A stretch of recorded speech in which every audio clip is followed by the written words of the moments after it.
Hey guys, it's Mitch. How's it going? We're going to do something today I haven't done in a little while. We're going to do two comics by the same guy within a 3-month span of each other. But I think this one kind of calls for it. Today we're going to do the first appearance of Cable in New Mutants number 87. So just before we get into it, if you enjoy the channel, if you feel like you might want to help out a little bit, what you can do is in the description there's a link to my Patreon. And if you subscribe there, that'll give you access to everything I do, from the Blood Force stuff, the pages and the finished comics, to the YouTube videos before they get uploaded to YouTube, as well as some Patreon exclusive content. So here we are, this is March of 1990, this is just 3 months after What If number 7 came out, and Rob Liefeld has himself a new comic book. This is the second issue that he's been doing for New Mutants, so he did go, What If number 7, New Mutants 86 2 months later, then New Mutants 87. They must have had a ton of faith in this guy. I can't imagine why. He's done very little for the company up until this point. And regardless of how well What If number 7 did, I mean, they wouldn't have gotten any kind of returns back by the time they needed these issues completed. The only thing I'm aware of that he would have done prior to What If would have been X Factor number 40 and a bunch of Marvel Comics Presents backup features, where for an issue or two he was credited as Bob Liefeld, which I'm always a fan of. So off the strength of that, they decided we need to try this kid out on a regular series and see how that goes. That strikes me as baffling, because he should have been they should have seen his work in Marvel Comics Presents and gone, this guy needs a lot of work. Okay, we'll run him through his paces a little bit and set him up with kind of a mentorship, and maybe see if we can get him in shape for like 6 months, a year from now, if they had known what the fuck they were doing. The problem is, of course, the X books at this time aren't edited by somebody competent, they're edited by Bob Harris. And Bob Harris at this time thinks of himself as an artist's editor. So he basically lets his artists have free reign and dictate where the books are supposed to go, which is another way of saying he doesn't know how to do his fucking job. And if you want to talk about a guy who might share in a large portion of the responsibility for the Image artists leaving Marvel in 1992, Bob Harris is a good candidate. Anyway, I've gotten way the fuck off track now, so we should probably get back to New Mutants number 87, which is kind of a landmark issue on its own. This is obviously not the first printing, this is the second printing with the gold background here. And this is, as I said, the first appearance of Cable. Going off the cover here, watch out, muties, here comes the man called Cable. And we get a pretty great Liefeld / McFarlane cover. The covers that Liefeld did that were inked by McFarlane were always his best work. Although, of course, in this case, this cover is a swipe from Avengers 145, I think it is. Ooh, nailed it. Odd issue to swipe a cover from, but that's very clearly what he did. The pose for Cable here is exactly the same. And the funny thing is, Bob Feld keeps referencing this cover like he was struck by a fucking flash of genius back in 1990. It's like, man, that's not even your fucking composition. Okay. All right. So this is going to be written by Louise Simonson, penciled by Rob Liefeld, inked by Bob Wiacek, edited by Bob Harris. Okay, so we're going to kick things off with the Mutant Liberation Front breaking into another secret energy research station, which is the same thing we saw them doing at the end of last issue, which was New Mutants number 86. So I think we can assume this is going to be their plan, at least for the immediate future.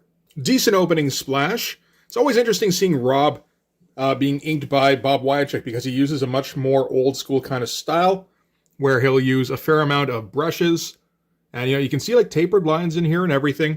But all these thick lines, yeah, they look very strange with Rob's style when you're used to his usual with lots of microns and not a ton of shadow.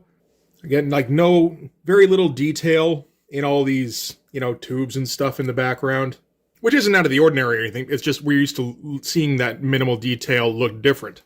And this won't be exactly the Mutant Liberation Front's first appearance. This is the first time we'll see an extended appearance by them, though. So we've got Mutant Terrorists, which sounds like a Rob idea. This is the problem with Rob's ideas. He wants to do different versions of superhero things. So pushing them into more realistic situations where you get the government involved, you get task forces and assassins and terrorist groups and all that. And then you still dress them up like they come from the fucking circus. Like, it's fine for Magneto to dress like a goof right up until about 1990. because he's, he doesn't have any realistic kind of goals. He wants to take over the world. Or he wants to destroy all the humans, something stupid like that. So that's fine in that context. But as soon as you make it something where he's like trying to be, the leader of mutants, and he's trying to accomplish something that's kind of convoluted and, maybe a bit more realistic, then him wearing the purple jumpsuit all of a sudden looks ridiculous. So the MILF jump in and they start taking care of all the guards, all of the very many guards at this energy research station. And we get some helpful descriptions of everybody, because this is essentially the first time we're seeing them in extended action. So we get Wildside, who can distort reality, making them invisible. We got Forearm, self-explanatory. Reaper, who he emits paralyzing neural disruptions from his scythe. Strobe burns through, she burned the hole in the facility here for them to get in. Seems to be more based on touch, though. Thumbelina can shrink, and Tempo, who can make time fly with her, which is, I think it's because her power is a bit too complicated to boil down. Basically, she creates fields, as far as I can tell, that speeds up all the people that she wants to speed up. So it kind of grants them all super speed. It does burn up. It seems to burn up like the same kind of energy as if they had done the movements at that speed. So the next day they're exhausted and probably sore. But yeah, so it's tough to just say that in a little box. So yeah, Tempo can make time fly with her. Interesting how these guys have support abilities though. So the guards can't see them. So when Forearm rushes in, he's a big guy. He does big, strong guy stuff. And he's able to take a bunch of them out with one go. He does get hit by a lucky shot here. They say here they're going to trust their sensors instead of their eyes. So I assume that was how they managed to track him down. I gotta say, this stuff doesn't look too bad at all. It does look a little bit better with Bob Wyacek going over it and making it look kind of professional. But, the spacing on everybody here isn't bad. It's a little in and out, but that's fine. And, there's even a fair amount of detail on Wildside here. Shots like this are pretty good. And, more impactful than Rob usually gets. And, of course, this being a 2-3 page, he's got to have that double spread. So, not an entire spread, but they do stretch over out of both pages here. So Tempo speeds up time for them, so it appears as if everything is moving in slow motion for them. Thumbelina shrinks down to fix a bomb that they brought with them. It got clipped by one of the bullets. And as soon as the bomb is set, Zero is able to teleport them out of there. All fairly clear. I think there's a little bit of confusion here, but we're helped by this countdown, actually, which tells us where to go once the bomb is set. Nice little mechanic. So yeah, they finish teleporting out of there when all of a sudden a mystery man arrives on the scene. Probably not the intro Rob would have wanted. He probably would have wanted something a fair bit more bombastic. But decent shot of Cable here. Get our Dutch angle. We actually see him, full figure. And not even the worst gun for Rob. He put a fair bit of detail in there. Or Bob Wyacek did. So Cable at this time, I don't think they had much of an idea of who he was, really. He was just kind of put forth as an older soldier kind of guy who probably had mutant abilities of some kind, but they didn't know what yet. And of course, he's got all sorts of cybernetics on him. To the point where when he originally came up with the design, Rob thought that Cybrid might also be a good character name for him. Cybrid was a character that he would later put together in its own book. Briefly, anyway. And it was such a normal-looking version of Cable. It's a little weird. But yeah, he crouches over the soldier here. Well, guard, I suppose. And he's all fatherly, because that's going to be part of his role too, going forward. And the guard says, "Oh, you're too late. They already left. Oh, shit." And Baroom. As the bomb goes off, it seems like he probably should have been killed there, but not Cable, not in his first appearance. So now we're going to come back to the New Mutants, because that's who this book is about, if we recall. It hasn't been who this book has been about for the last issue and a bit. But the New Mutants are still stuck in Asgard, because if we recall in the last issue, they won their battle against whoever they were fighting before that. I don't know, unfortunately. I think it was because the Rainbow Bridge got destroyed. I don't quite remember anymore. So that would sever the link between Asgard and Midgard. So you get this kind of weird dynamic where the Asgardians are all celebrating because they won this great battle. And the New Mutants are all yeah, that is great. We would like to go home at some point, but still pretty great. but like home. And Balder receives word from Tuaz. I'm not familiar with who that is. But he sends a messenger to Karnilla, sorceress of the Norns, that her and her people fought bravely in Asgard's defense. And because of that, the curse that they had where the frost giants were all turned to stone has now been cured. They can be turned back to normal men now. So that's all right.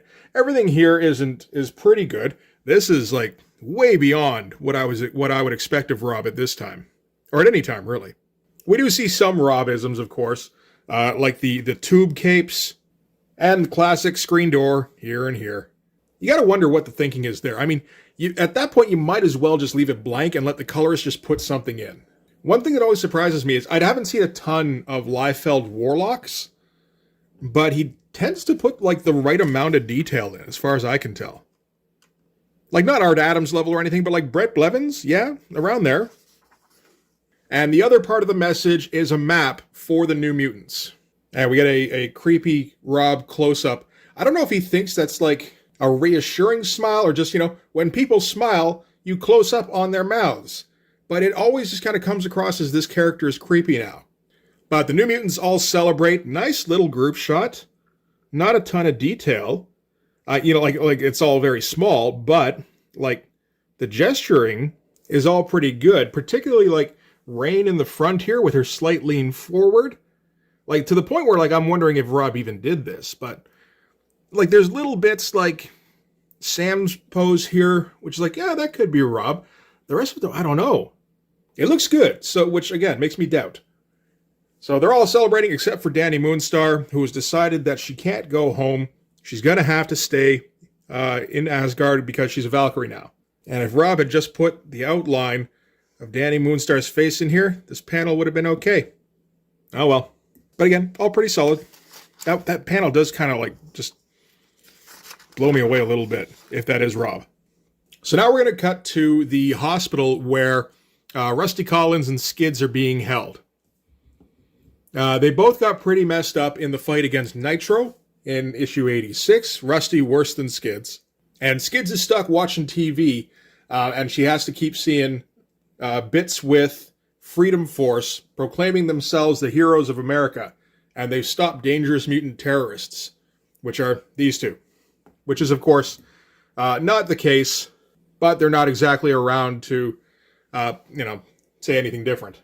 And we got a few photocopied shots here at the end, but if you make them a little bigger every time, that all works out okay. It's not just for nothing. And again, decent shots, particularly for, Rob has difficulties drawing women a lot of the time. These look okay.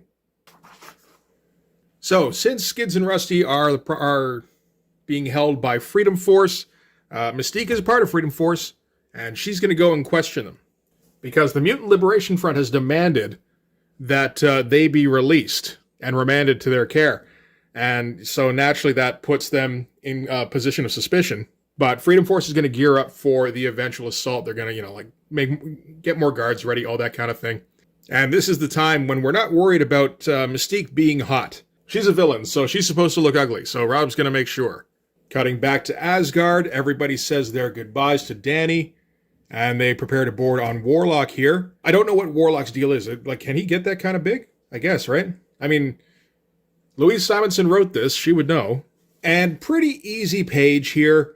Nothing too strenuous. Although this part here, well, that one probably would have taken a little while. The figures are fairly simplistic because they're so small. But just putting them in a place that makes even a little bit of sense.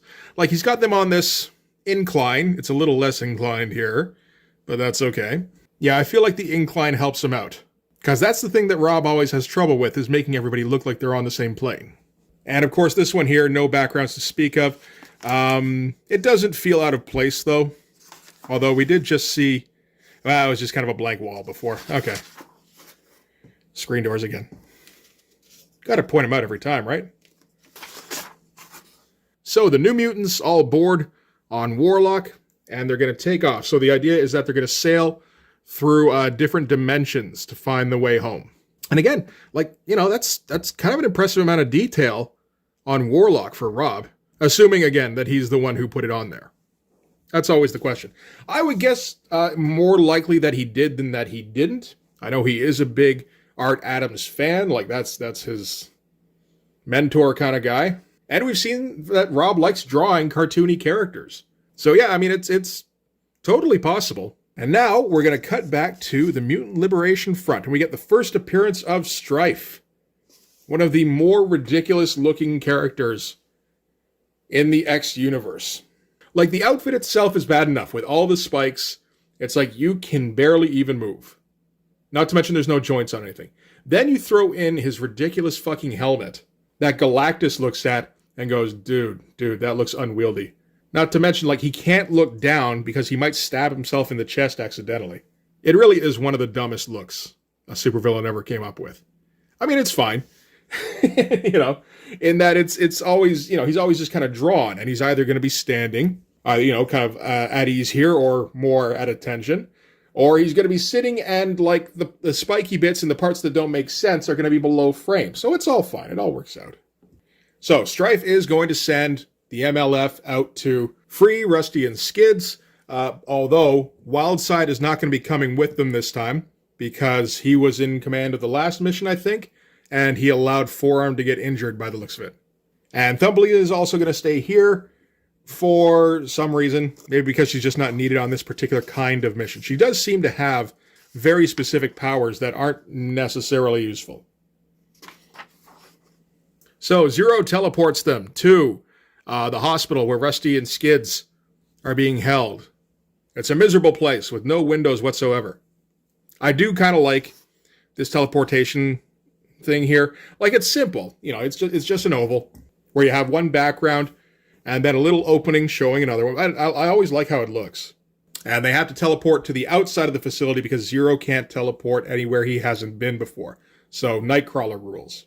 So the MLF are going to start busting their way in here. This is pretty much same day as the last time they launched a sortie, and they get Tempo to put them in super speed again. And it turns out that Cable is actually lying in wait. So I guess he didn't get particularly injured last time around. Sure. And it's been fairly obvious where their next target was going to be, so he was able to get there ahead of them. But it's nice to see some tactics. Because, he's supposed to be a soldier guy. That's kind of his whole deal, is he thinks in a more military fashion. And he figures that since they're here same day as last, they're going to be suffering the effects of the constant time speed up. So they're going to be tired and they're going to be stressed out. Again, weird to see these early versions of Cable. Like, it doesn't look anything like him. So from there, we cut back to the New Mutants. Again, sailing through the different dimensions. These are the dimensions. That all looks fine. It's all weird, kind of like vaguely Ditko-y shit. So this is supposed to be a whole bunch of weird visuals. I would have liked to see weirder, but, that's how it goes. And the only thing they've been warned about on this particular voyage is to beware of the mindless ones, because they're going to have to go through their realm, which is so concerning that Richter flat out breaks his neck. I guess you got to let that slide. Boom Boom looks great here. This is like maybe one of the best shots of a woman I've ever seen Rob draw. And at that point, they get attacked by the mindless ones. I think the mindless ones have popped up from time to time before this. I know I've seen them after. And we get a little bit of a fight here. Cannonball notes that because they're essentially in space, this is a good area for aerial combat. So he just kind of flies around with Boom Boom. She throws her time bombs. Kind of a strafing run kind of thing. And back inside the hospital, the MLF are still searching for Rusty and Skids. Looks like Cable was able to keep up with them fairly easily, even though they would have been going at super speed. And while they're searching for where they need to go, Cable's able to pop out and take out Tempo first, because that's his priority. Again, they're trying to emphasize that he thinks more strategically. So from here, he's going to be targeting Zero, because he doesn't want them escaping right away. And then guys like Reaper and Strobe and Forearm, they're all more combat mutants, so they're sort of a last priority. So Reaper leaps out and takes Cable out fairly easily. There's not a ton of difference between these two shots, but okay. Like, right down to the cheap template backgrounds. There's a whole lot of that going around here. Even this stuff here, I mean, like, at least it's colored differently, but that's all it is like square and rectangle templates. So he kind of semi-paralyzes Cable. Cable's still able to swing hard enough to knock him out. And Strobe leaps in. Cable grabs her by the throat, but she's the one who can melt shit. So she kind of melts his robo-arm. And that kind of takes Cable out of the picture. I can imagine how bored Liefeld was with this fight. You know, there's no splashes at all. Nobody, like barely anybody's screaming. Like Cable here, I guess. That's kind of it. And like one punch that actually looks like a punch. Like, who needs that shit? So now we're going to cut back to the New Mutants returning to New York. So I guess their fight with the mindless ones is over. It feels like there maybe should have been a bit more to that, but okay, I guess not. Oh, looks all right. Fairly decent headshots here. Like, that's a typical Liefeld-looking head. These ones, not so much. There's a bit more to them. Which makes me, again, think Wyachek, maybe. Back to the hospital. We're just jumping back and forth on this thing. It's very kind of patched together. I wonder if Louise Simonson had a plot in mind, where it's mostly about, like, you know, the New Mutants, finishing up in Asgard, and, like, having to fight their way home. Because that seems like it would have been more appropriate. And then, you know, probably Bob Harris said, yo, we got to get this Cybrid guy in the book. He'll make for awesome toys. I think this Liefeld kid's going somewhere. We got to suck up to him every way we can. But the MLF, they locate where Rusty and Skids are. They get to the level above them, and Strobe melts the floor for her, the ceiling for them, and they just kind of jump through. And at this, Rusty gets out of bed and is shot down by the guards. A little bit bloody. Kind of surprising. Strobe gets in front of Rusty and Skids, so when the guards shoot at her, all the bullets just melt, because that's, you know, what she does with her power. And Skids makes a decision that these guys, I mean, you know, obviously they're evil, and they can't side with him, but the other guys keep trying to kill them, so they could use allies of some sort. So Skids puts up her deflecty field, and Zero teleports them out of there. And Rusty must be near death, because he's starting his death scream. And at that point, the New Mutants notice X-Factor's ship falling to Earth. What's going on in X-Factor right about now? I have no real idea, but Louise Simonson is writing that too, so whatever it is, I'm sure it does fall in line. And the New Mutants are going to go and investigate. Again, it feels very squashed. So, I wonder if this whole Cable subplot was just kind of shoehorned in there. Speaking of Cable, we cut to a military complex outside of Washington where somebody has Cable kind of somewhat imprisoned.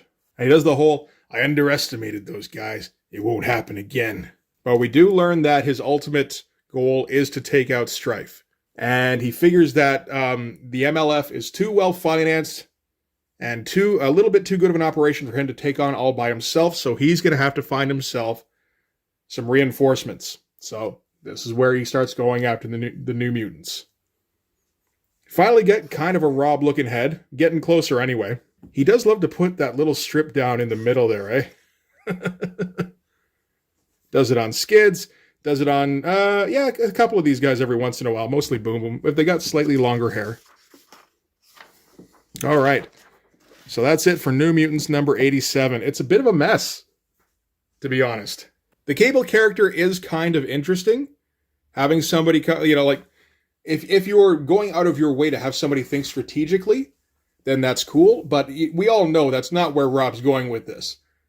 It's just that he's a badass, right? And like, man, is that outfit dumb. The giant pads with no shirt. It's not exactly an enviable look.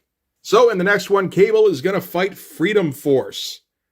And probably hook up with the New Mutants at some point, so that'll be interesting.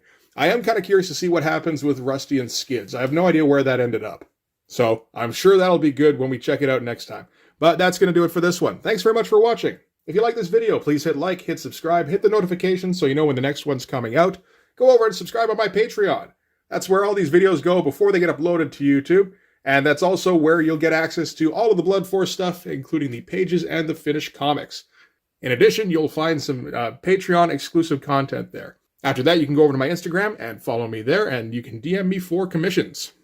So yeah, that's the first appearance of Cable. Vaguely interesting, not nearly enough to propel Rob Liefeld to superstardom, in my opinion. So I'm going to have to keep reading to find out how the fuck that shit happened. But yeah, that's going to do it for this one. Thanks again for watching. I'll see you guys in the next one. Bye-bye.